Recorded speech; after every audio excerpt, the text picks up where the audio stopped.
السلام عليكم.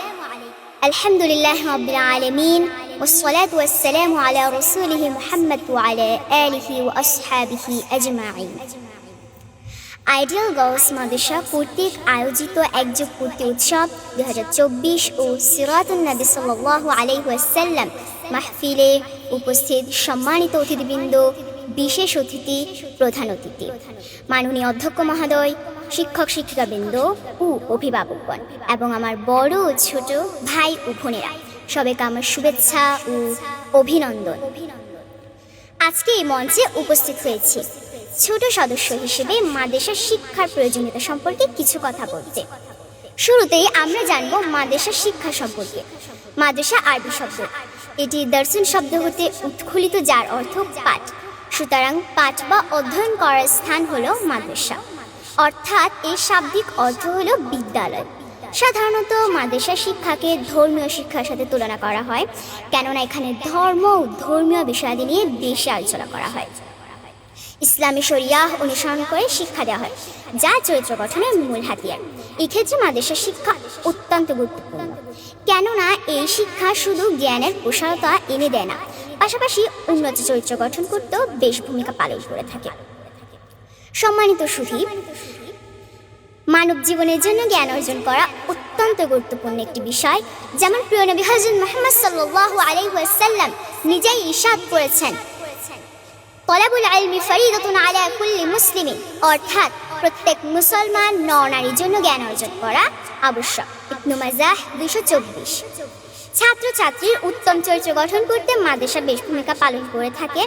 যেমন ইসলামের শিক্ষা হচ্ছে বড়দের প্রতি সম্মান প্রদর্শন করা ও ছোটদের প্রতি স্নেহ করা। যেমন রাসূল সাল্লাল্লাহু আলাইহি ওয়াসাল্লাম ইরশাদ করেছেন, লাইসা মিন্না মান লাম ইয়ারহাম সাগীরানা ওয়া ইউক্কির কাবীরানা, অর্থাৎ যে ব্যক্তি বড়দের সম্মান করে না ও ছোটদের স্নেহ করে না, সে আমার উম্মত নয়। তিরমিজি 1919। আর এই জ্ঞান ছাত্ররা অর্জন করে মাদ্রাসা হতে। কাজেই মাদ্রাসা শিক্ষায় শিক্ষিত হলে এই গুণটি সহজে অর্জন করা যায়। আল্লাহ ভীরু হওয়া। মাদ্রাসা শিক্ষার মাধ্যমে কিন্তু একজন লোক সমাজে ঈমান, আমল, আল্লাহ ভীতি ও আখিরাতমুখীতা বৃদ্ধি পায়।